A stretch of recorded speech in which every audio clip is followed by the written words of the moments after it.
உலகின் மிக சிறந்த இயக்குனர்கள் அப்படின்னு பட்டியலிட்டா ஹாலிவுட்டில் Stanley Kubrick, Steven Spielberg, Quentin, Nolan, David Fincher, James Cameron, இந்த மாதிரி நிறைய பெயர்களை சொல்லிட்டு போகலாம். ஆனால் தமிழ்நாட்டில் வந்து James Cameron, Steven Spielberg, Stanley Kubrick, Nolan, Quentin, இந்த அளவுக்கு டேவிட் ஃபின்ச்சர், இந்த மாதிரியான பெயர்களை விட இதற்கு நிகரான ஒரு பெயர் வந்து தமிழ்நாட்டில் அடிபட்டிருக்கணும், ரான் ஹாவர்ட். இவரை வந்து பெரிய அளவில் வந்து தமிழ்நாட்டில் பெருசாக கொண்டாடப்படலை. ஆனால் இவருடைய ஒர்க்கு வந்து வேறு லெவலு. அப்பேற்பட்ட இயக்குனர் இயக்கத்தில் வெளிவந்திருக்கக்கூடிய திரைப்படம் வந்து 2014 வெளிவந்த ஈடன், ரைட்? ஸோ இந்த திரைப்படத்தினுடைய விரிவான விமர்சனத்தை இந்த எபிசோடில் பார்க்க போகிறோம். அதற்கு முன்பாக இந்த தளத்தை இதுவரை சப்ஸ்கிரைப் பண்ணாதவங்க சப்ஸ்கிரைப் பண்ணுங்கள், லைக், கமெண்ட், ஷேர் பண்ணுங்கள். ஸோ விரிவான பார்வைக்கு ஸ்டே டியூன் வித் அஸ்.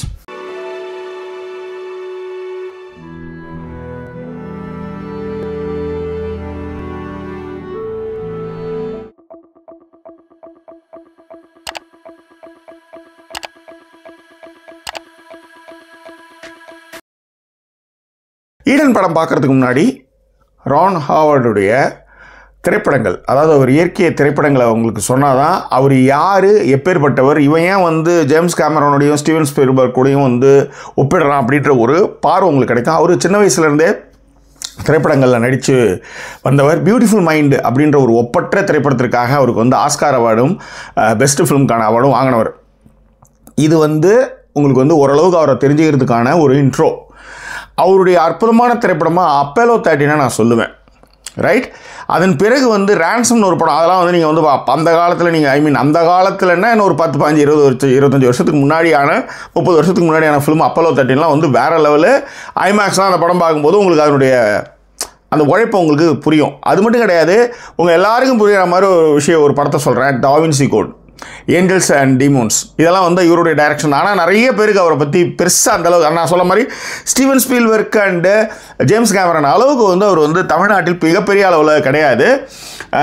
ஏன்னா இப்போ ரீசெண்டாக டைம்ஸில் கூட வந்து அவர் வந்து 13 லைவ்ஸ்னு நம்ம மலேசியாவில் வந்து குகையில் மாட்டின பசங்களை வச்சு ஒரு படம் எடுத்திருந்தார். எல்லாத்தோட 2015 இந்த மனிதர் எடுத்த இந்த ஹார்ட் ஆஃப் த சீ, இந்த ஒரு திரைப்படம் போதும் ரான் ஹாவர்டை வந்து காலம் முழுவதும் கொண்டாடுவதற்கு.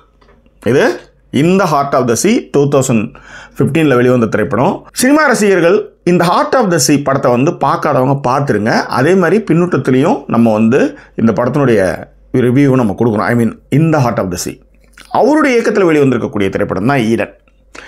இந்த ஈடன் வந்து நீங்கள் தேடி தான் பார்த்தாகணும். கண்டிப்பாக வயது வந்திருக்கலான திரைப்படம், இப்படியே சொல்லிடுறேன். இந்த திரைப்படத்தினுடைய கதை என்ன அப்படின்னு பார்த்தீங்கன்னா, 1829 முதல் உலகப் போர் முடிந்து 2ஆம் உலகப் போர் ஆரம்பிக்கும் பொழுது, அதாவது முதல் உலகப் போர் முடிந்து 2ஆம் உலகப் போர் ஆரம்பிக்கும் பொழுது டாக்டர் ஃப்ரெட்ரிக் ரிட்டர், அவர் பேர் வந்து டாக்டர் ஃப்ரெட்ரிக் ரிட்டர், அவர் ஒரு மருத்துவர்.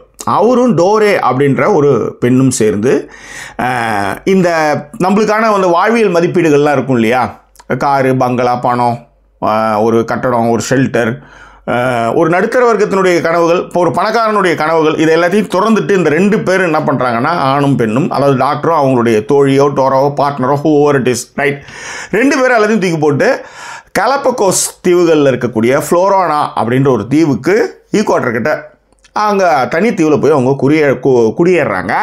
இந்த டாக்டர் போனான் இல்லையா, இந்த ஃப்ரெட்ரிக் அப்படின்ற ஒரு டாக்டரு, ஃப்ரெட்ரிக், அந்தாலும் என்ன பண்ணுறான், இந்த வாழ்க்கை என்பதுன்ற இந்த இலக்கிய தரத்தோடு எழுதுவானுங்கள்ல, அவனுக்கு வந்து எவ்வளோ ஓலா விட்டு கடைசியில் இயல்புக்கும் அவனுக்கும் எவ்வளோ தூரமாக இருக்கும். அவனை நேரில் போய் பார்த்தீங்க, அந்த எழுத்துக்கும் அவனுக்கும் சம்மந்தமே இல்லாமல் இருக்குன்னு வச்சுக்கோங்களேன்.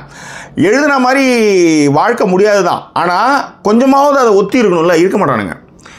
அது மாதிரி தான் ஃப்ரெட்ரிக் வந்து ஊருக்கெல்லாம் உபதேசம் பண்ணுவான். இப்போ உதாரணத்துக்கு வந்து உலகத்திலே சிறந்தது வந்து வெஜிடேரியன் தான் அப்படின்னு சொன்ன நாய் என்ன பண்ணுவான்னா, இப்போ கதைக்கு நடுவில் என்ன பண்ணுவான்னா, மாட்டுடைய தலை எனக்கு கொடு, எனக்கு பசிக்குதுன்னுவான். புரியுதுங்களா? இதுக்காக தான் அந்த இலக்கியம் அப்படி இப்படின்னு இந்த ஓலா ஓட்டம்லாம் என்ன மாதிரியான விஷயங்கள் பண்ணுவானுங்கிறதுக்காக நான் சொல்கிறேன். இது திரும்ப சொல்கிறேன், கதையை மட்டும் சொல்கிறேன் இப்போதைக்கு. இந்த ஃப்ரெட்ரிக் டாக்டர் கூட வந்து டோரான்னு ஒருத்தவங்க இருப்பாங்க. அவங்க என்ன பண்ணுவாங்கன்னா, யோகா பண்ணி உடல் நலத்தை பாதுகாப்பாக வச்சுக்கலாம், நோய் நொடி அண்டாமல் வச்சுக்கலான்ற ஒரு மித்தில் வாழ்வாங்க. இதுக்கெல்லாம் பதில் இருக்குது, அதுதான். ஸோ இந்த மாதிரி வந்து எழுதி அனுப்புறதெல்லாம் என்ன பண்ணுவாங்க, அந்த தீவுக்கு வரக்கூடிய கப்பல்கள் வந்து அந்த லெட்டர், அவனுடைய லெட்டர் எடுத்து போய் பப்ளிஷ் பண்ணுவாங்க ஜெர்மனில்.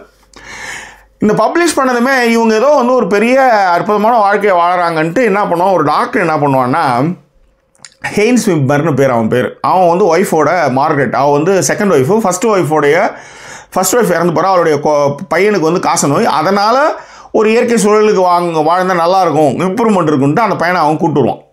இந்த டாக்டர் எழுதின எழுத்துக்கள்லாம் நம்பி அவனும் வருவான். இப்போ இது உதாரணத்துக்கு பசுமை விகடனில் வந்து ஆட்டுப்புழுகை விற்று 500 கோடி சம்பாதித்தவர்னு அடிச்சு விடும்போது நம்ம நம்புகிறோம் இல்லையா, அந்த மாதிரி இவன் எழுதுறதெல்லாம் வந்து அங்கே ஜெர்மனில் வந்து பத்திரிகையில் பிரசுரம் ஆகுது. அதை வச்சு இவனுக்கு வந்திருப்பானுங்க இந்த ஃபேமிலி. ஸோ அவன் போனதுமே என்ன பண்ணுவான்னா, இவன் இலக்கியம் எழுத்து மயிரெலாம் எழுதுனான்ல, ஆனால் அவனுக்கு என்ன பண்ணுவான்னா அந்த ஃபேமிலிக்கு தப்பான ஒரு இடத்த வந்து வாழ்வதற்கான இடமா அந்த தீவில் காமிப்பான். ஸோ அவங்க வாழ்ந்துட்டு இருக்கும்போது ஒரு பணக்கார, என்ன சொல்கிறது, ரொம்ப ஆடம்பரமான ஒரு பணக்காரி இலியோஸ் அப்படின்ற ஒரு பெண் வந்து அங்கே வருவா. அவள் வந்து அந்த தீவில் வந்து ஹோட்டல் கட்ட போகிறேன், எனக்கு ஈக்குவடர் அரசு வந்து 40,000 ஏக்கர் வந்து இங்கே கொடுத்துருக்கு அப்படின்னு ஓலா விட்டுட்டு அவன் இருப்பான். இந்த ஃபெட்ரிக் டாக்டர் இருக்கான் இல்லையா அவன், அதன் பிறகு வந்து ஹெய்ன்ஸ் விம்மர் ஃபேமிலியோடு வந்திருக்கான்ல அவன், இந்த மார்கரெட், அதன் பிறகு வந்து இந்த இலியோஸும் அவள் கூட வந்து 2 ராபர்ட் ருடால்ஃப்னு 2 லவர்ஸை கூப்பிட்டு வந்திருப்பான். இந்த 6-7 பேர் அந்த தீவில் இருப்பாங்க. இதுதான் கதை, இந்த படத்தினுடைய கதை. அவங்க எப்படி ஒத்துமையாக இருந்தாங்களா, சண்டை போட்டுக்கிட்டாங்களா, என்னாச்சு ஏதாச்சு, ஃப்யூச்சரில் மனிதகுலம் என்பது மகத்தான சல்லிப்பயல் ஜி நாகராஜன் சொன்னார் இல்லையா, அந்த மாதிரி வந்து இது எப்படி இருந்தது அப்படின்றத ரொம்ப விளக்கமாகவும். இந்த திரைப்படம் வந்து உண்மை சம்பவங்களுடைய அடிப்படையில் எடுக்கப்பட்ட திரைப்படம். ஜூட் லா அவர் தான் வந்து ஃபெட்ரிக் ரிட்டர்ன்ற ஜெர்மானிய எழுத்தாளர். எல்லா மயிரும் வானான்னு சொல்லிட்டு வெஜிடேரியன் தான் சிறந்ததுன்னு அப்படின்ட்டு அங்கே வந்து உட்காந்துட்ருப்பான். கடைசியில் வந்து பசியில் என்ன பண்ணுவோன்னா, அந்த இவர் இருக்கார் இல்லையா ஹெய்ன்ஸ் விம்மர் இருக்கார்ல, அவர்கிட்ட போய் அவன் வந்து காட்டு எருமை அடிச்சிருப்பான், அவங்ககிட்ட தலை வாங்கின்னு வருவான். ஏன்னா வெஜிடேரியன், அதாவது டைப்பாக மாற்றுவான், அவன் வந்து டைப்பாக மாற்றுவான். அதுதான் அங்கே இருக்கிற ஸ்பெஷாலிட்டி. அதே மாதிரி அந்த டோரான்னு கூட ஒரு லேடியை கூப்பிட்டு வந்திருப்பான், அதை வந்து நம்ப வச்சுருப்பான். அதே மாதிரி அதை வந்து குழந்தை பெற்றுக்கிறதுக்கான விஷயம்லாம் பண்ணி அதை வந்து அவன் சொல்கிறதெல்லாம், ஏன்னா எழுத்தாளராச்சே, சொல்கிறதெல்லாம் நம்பணுமேன்ட்டு நம்பி இருக்கும் சனியை.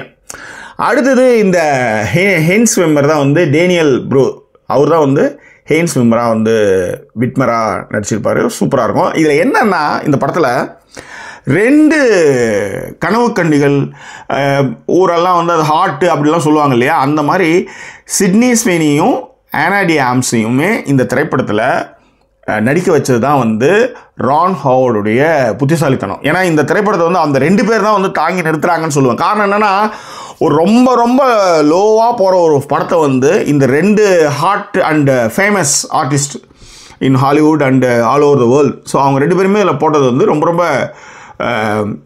ஒரு கணக்கு தான் வச்சுக்கோங்களேன். பட் இருந்தாலும் அதற்கு சிறப்பு செய்தது மாதிரி நடிச்சிருப்பாங்க. மிக முக்கியமாக சிட்னி ஸ்வெனி வந்து ஈக்குவடர் போலீஸ் இன்வெஸ்டிகேஷன் பண்ணும்போது ஜஸ்ட் லைக் தட்டாக டக்குன்னு குழந்தைக்கு பாலை கொடுத்துட்டு இந்த மாதிரி நடந்துடுறா அப்படின்ற மாதிரி சொல்கிற இடம், அதாவது எங்கே ஒருத்தவனை அடிக்கணும்னு ஒன்று இருக்குல்ல, அது ரொம்ப நல்லாவே அந்த கேரக்டர் மார்கரெட் கேரக்டர் வந்து பண்ணியிருக்கோம்.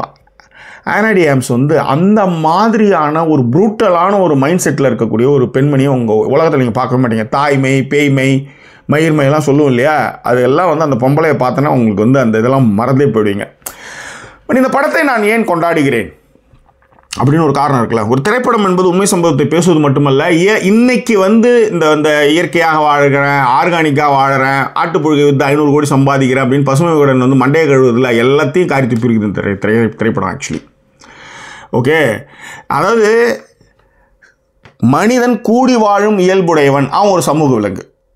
ஏன்னா கூடி வாழணும்னா அவன் அப்படியே பாசம் நேசம் வானத்தை போல விஜயகாந்த் மாதிரி கிடையவே கிடையாது. அவன் ஒரு சமூக விலங்கு. அவன் என்னைக்கா வெறி பிடிச்சினா கடிப்பான், எல்லாமே செய்வான். அதனால தான் மனிதன் ஒரு சமூக விலங்கு. ஆனால் கூடி வாழும் சமூக விலங்கு. கூடி வாழ்ந்தால் கோடி நன்மைன்னு சொல்கிறான்ல, அது ஏன் அப்படின்றது இந்த திரைப்படம் பார்த்தா தெரியும். நாங்கள் வந்து ஐடி வேலையை விட்டுட்டு நாங்கள் போய் விவசாயம் பிடுங்க போகிறோம், நாங்கள் அதை பிடுங்க போகிறோம், இதை பிடுங்க போகிறோம். இயற்கை ரொம்ப ரொம்ப மோசமானது. அந்த இயற்கையை கட்டி இயற்கை என்னெல்லாம் செய்யணும்னு அதுக்கேற்ற மாதிரி சமயோஜித புத்தியாக வந்து 6ஆம் அறிவை யூஸ் பண்ணி மனித சமுதாயம் இவ்வளோ தூரம் டிராவல் ஏறிக்கு வந்திருக்கு. ஓகே, இன்றைக்கி வந்து ஓரளவுக்கு எரிக்கல் வந்து மோத போகுதுன்னு, ஒருவேளை டைனோசரஸ் வந்து 6 அறிவில் இருந்து அவங்க நிறைய சயின்ஸில் வந்து பெரிய லெவலில் போயிருந்தாங்கன்னா டைனோசரஸ் என்ன அழிஞ்சிருக்காது. போடுறா ஒரு குழியன்னு சொல்லி அங்கங்கே பதுங்குழியாக போட்டு அங்கங்கே என்ன சொல்கிறது பூமிக்கு அடியில் ஒரு 400 அடி 500 அடியெல்லாம் வந்து பதுங்குழியில் போய் வந்து மக்கள் சமுதாயம் டைனோசர் சமுதாயமே வாழ்ந்திருக்கும். ஆனால் அவங்களுக்கு அந்த ஐடியாலஜிலாம் அப்போ கிடையாது. ஆனால் மனித சமுதாயம் இத்தனை ஆண்டு கால வளர்ச்சியில் அவன் ஏகப்பட்ட விஷயத்தை கற்றுணர்ந்து இந்த பூமியை அவன் ரூல் ஓவர் பண்ணிட்டு வரான். இதில் இயற்கை மயிர்கைலாம் நீங்கள் போனீங்கன்னு வச்சுக்கோங்களேன், அது நினச்சதுன்னா ஒன்றுமே கார்பன் டை ஆக்சைடு, அதுக்கப்புறம் வந்து ஏசி, காரு, பொல்யூஷன், நிலக்கரி எரிப்பு எதுவுமே இல்லாத டைனோசர்லாம் ஏன்னா மயிர் செத்து போகணும்னு சொல்லு. ஒரே ஒரு எரிக்கல் வந்து செத்து போச்சு இல்லையா? அந்த மாதிரி இந்த பூமி என்பது தன்னைத்தானே அழிச்சு உருவாக்கிட்டு இருக்கும். அதுதான் என்னுடைய ஸ்டைல். இப்போ இத்தனை பேர் மக்கள் தொகை அதிகமாக இருக்குது, அப்புறம் எப்படி மயிர் ரோடு போடுறது? மழை ஓடிச்சு தான் ரோடு போட முடியும். இத்தனை ஆயிரம் பேர் ட்ராவல் பண்ணிகிட்டு இருக்கான். இன்னமும் வந்து ரெண்டு பாதையிலே ஒன்றால் போக முடியுமா? இவ்வளோ பொருளாதார வளர்ச்சி, இவ்வளோ பேர் சோறு போடணும், இவ்வளோ பேர் பசிக்கணும். ஒன்றும் இல்லை, ஒரு முட்டைக்கோசை ரெடி பண்ணுறதுக்கு 12 மாதம் ஆகணும் டாக்டர். அது மட்டும் கிடையாது, இயற்கை தானே காட்டு பண்ணி அது வந்து சாவடிக்குது. என்ன மயிர் சாவடிக்கிற? இப்போ நாய் லவர்ஸ்லாம் இருக்கீங்களா, என்னதுக்கு கரப்பான்பூச்சி சாவடிக்கிறீங்க, கொசுவை சாவடிக்கிறீங்க? அதெல்லாம் உயிர் கிடையாதா? எலிக்கு வந்து பாஷன் வச்சு சாவடிக்கிறீங்க. ஏன்னா நாய் வந்து வாலாட்டுது, உங்களுக்கு குழையுது, உங்கள் சொல்கிற பேச்செல்லாம் கேட்குது, உங்களுக்கு ஒரு அடிமை தேவையாக இருக்கின்றது. நிராகரிக்கப்பட்டவர்கள் அனைவரும் கடைசி புகலிடம் நாய் தான். அதனால தான் அது பண்ணிட்டு இருக்கு. ஐயோ நீங்கள் வீட்டை வச்சுக்காங்க, என்னெல்லாம் பண்ணிக்காங்க, நீங்கள் கொஞ்சிக்காங்க, நக்கிக்காங்க, வாட் எவர் இட் இஸ். ஆனால் அது தெருவில் வந்து கடிக்கும் பொழுது 5 பேரை ஒரு நாய் கடிச்சிச்சுன்னா அதுக்கப்புறம் வந்து ரத்த வாடை பிடிச்சிச்சுன்னா கட்டிச்சு தள்ளுமா. அதே மாதிரி ஒரு வாட்டி நாய் கடிச்சு நீங்கள் வந்து ஊசி போட்டு 2வது வாட்டி நாய் கடிச்சு ஊசி போட்டால் ஓகே, 3வது வாட்டிலாம் உங்களை காப்பாற்றவே முடியாது, ரேபிஸ் வந்துடும். நிறைய விஷயங்கள் இருக்குது. இயற்கை, அதுவும் இயற்கை தானே, அப்படி விட்டுற வேண்டியது தானே.